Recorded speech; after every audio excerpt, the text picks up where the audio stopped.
1,800 tu dulu pada Parlimen Suara lagi tu. Ni 1,985. Pada tu saya umur 15 tahun. Saya telah menyertai pilihan raya kecil dan juga pilihan raya umum untuk menjadi petugas pada waktu itu. Saya dapat maklumat tahun 60, tahun 50, tahun 70 memang pernah berlaku sebagaimana apa yang berlaku di Bagan Pinang. Tapi itu saya tak sempat saksi. Mula dari 85 sampai sekarang. Tak berapa pilihan raya umum, tak berapa pilihan raya kecil. Ini sejarah pilihan raya kecil yang terburuk yang pernah saya saksi. Dia bermula dengan provokasi yang dilancarkan oleh Ketua Putera UMNO, Dato' Abdul Aziz. Dia nak pergi ke penamaan calon. Dia masuk lorong tempat kumpulan PAS berkumpul. Pakatan Rakyat berkumpul.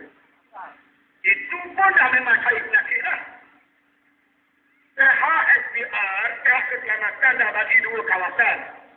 Kawasan PAS di sebelah kiri, kawasan UMNO Barisan Nasional di sebelah kanan. Ada laluan yang telah ditetapkan. Dia saja je cari pasal dia masuk kawasan PAS. Dengan langkahnya, dengan bodyguardnya, mendapat sorakan dan juga ejekan daripada orang yang hadir. Meluat tengok aksi dia. Tiba-tiba dia dakwa dia kena tumbuk. Dia kena tumbuk pada waktu penamaan calon itu. Dan malamnya terlantar di hospital, kena belah leher dia. Saya ada di dekat penamaan calon itu. Dia sampai dalam kawasan penamaan calon dengan bajunya yang bersih, dengan sehat, dengan segar, dengan ceria. Dia menyapa kami sebagai pemimpin PAS yang ada di kawasan penamaan calon. Dia bersalaman dengan kami. Tak ada tanda kena tumbuk. Sehat. Lepas habis proses penamaan calon, keluar televisyen besoknya, malamnya, dia ditumbuk dan cedera di bahagian lehernya, lebam. Kita cari kawan-kawan kita yang berkawal di situ, yang mengambil gambar suasana perkembangan penamaan calon. Kita lihat ada video, ada gambar macam mana dia masuk kawasan.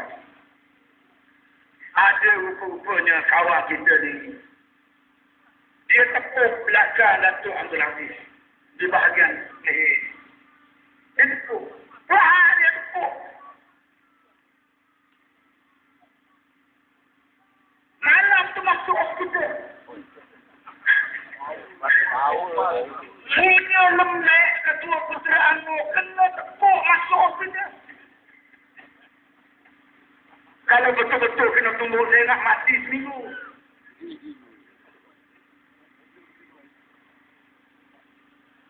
Mana apa ke? Dia kena tumbuk pagi, malam baru sakit. Ini provokasi yang dilancarkan. Tujuannya adalah untuk membangkit kemarahan ahli-ahli UMNO yang tak tahu apa ni.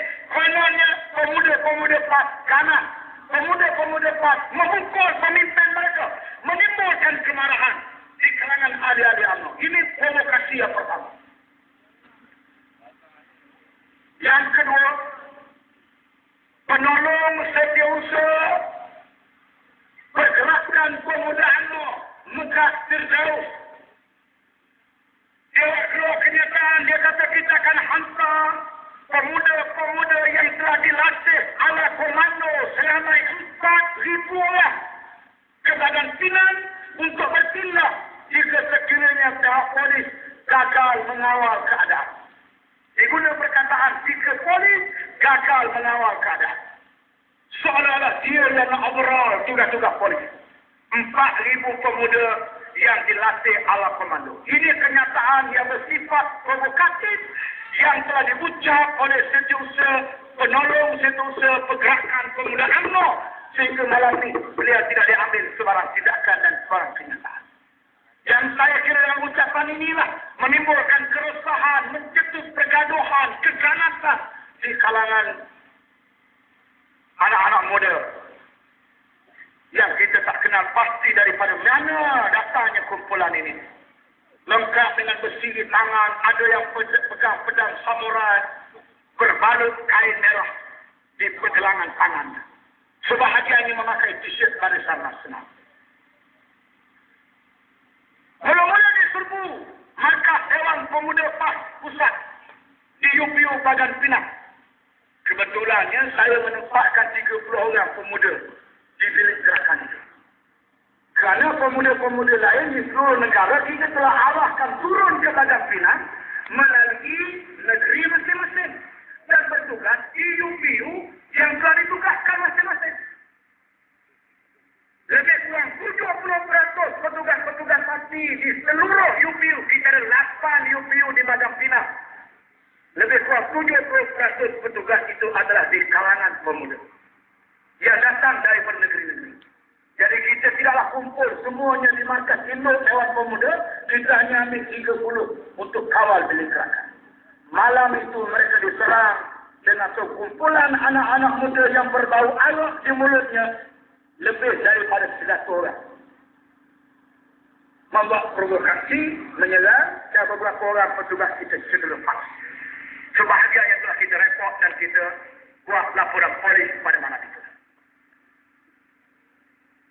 Di juga saya, ahli parlimen kita mengadakan ziarah untuk menyebar risalah kepada masyarakat.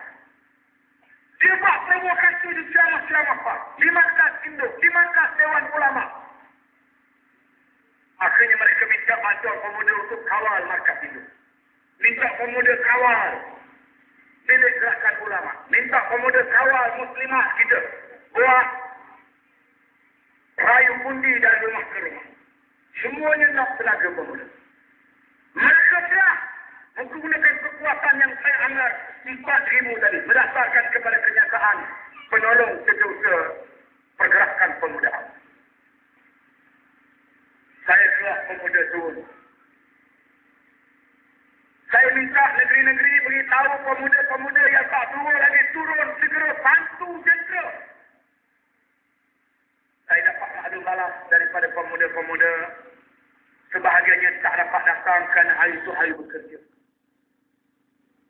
Nak ambil cuti, poket dah kering. Dah 9 kali pilihan raya. Dah kering lah. Nak ambil cuti pun dah habis. Terpaksa tunggu hari Sabtu Ahad baru boleh turun.